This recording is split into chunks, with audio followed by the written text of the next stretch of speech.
welcome to What the Flick. We're going to talk about Antonio Banderas. He's a soft little furry kitty. He's so sweet. I just want to reach out and pet him. He's very tactile and cute. I'm Christy. This is Alonso Duralde. This is Matt Atchity, who's just going to hang out with us today as we talk about Puss in Boots. You should go see it, though. Go bring Gabe. I'm going to on Friday. That's why I didn't go to the screenings, because he's dying to see it. That's a good answer. And who has time to see a movie twice? But even though it's short, it's 90 minutes long. Please describe Puss in Boots to us. So it's a prequel to the Shrek movies, and it's basically where did Puss in Boots come from, and what are his early adventures like, and how does he get involved with a pickpocket and thief named Kitty Softpaws, voiced by Salma Hayek, and his lifelong friendship/rivalry with Humpty Dumpty.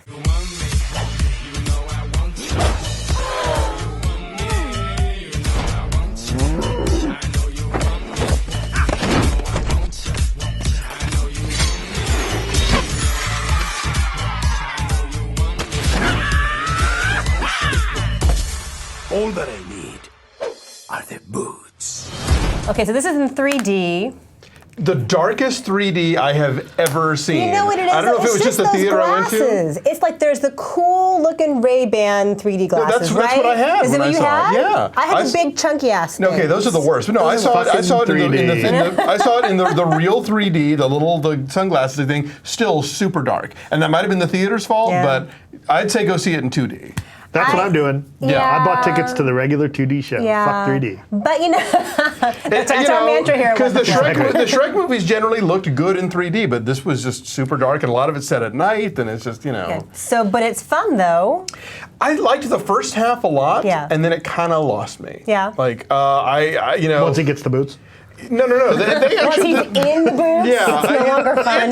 I don't know. It started out really kind of fun and dashing and crazy and whatever. And then once the plot stuff gets in, and he's got to do the thing and then do the other thing and save the this and the blah, I was admittedly less into it. But it's worth seeing because the first part is so fun, and generally speaking, it's got a sort of breezy sensibility to it. And although I have to admit, now when I listen to Antonio Banderas, I think of his creepy surgeon character in The Skin I Live In, which was sort of weirding me out. But yeah, I like him better in Puss in Boots than in The Skin I Live In. All right. But you know what? Again, like the Puss in Boots character was the best part of the Shrek movies as they went along. I mean, the Shrek films got worse and worse as they went along. He was a scene stealer for sure. And so a little bit of him would seem to go a long way, and basing an entire movie on him would seem to be a stretch, and it is, and it does run out of steam. Even for a quick little 90-minute movie, it does feel like, okay, let's wrap this up here. But yeah, this very, very fun in the beginning. He and Salma Hayek, that's a very cute bit of casting to have them opposite each other. They have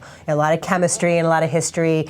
I really loved Zach Galifianakis as Humpty Dumpty, and I love the idea that Humpty Dumpty is like this megalomaniacal master thief. I think that's hilarious. It's a very clever idea, and how they render an egg like to have expressions and to talk and to walk was very clever. True. I mean, just dealing with the physics of him is really funny. Just like how he gets up from a sitting position and stuff like that. And they don't overdo it on the egg puns. No. That would have been very, very easy. Also, a good little bit of casting.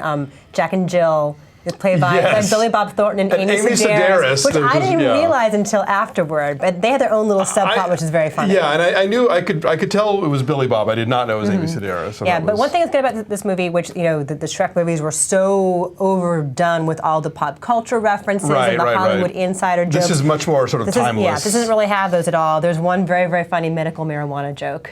Which I will not give away. But yeah, this is fun, it's brisk, kids will like it, it's very pretty. The action sequences are fun, the dance sequences are fun. I mean, there's a lot of just things going on. So yeah, it does.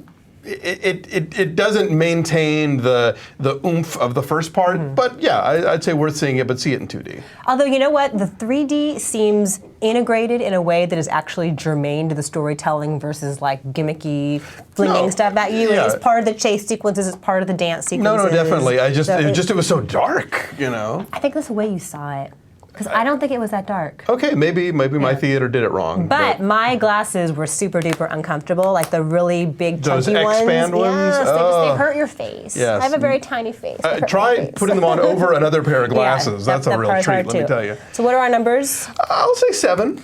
I liked it a little better than you. I'm saying 7.5, so that's 7.25. Where are we, tomato-wise? 79% on the tomato meter. And that's what? That is better than the last couple of Shrek movies, but not as good as the first one? Not as good as the first Shrek. I don't remember the second one off the top of my head, but definitely better than the last two. Yeah, the last two sucked. So go see Puss in Boots instead. Bye-bye. Thanks. Bye.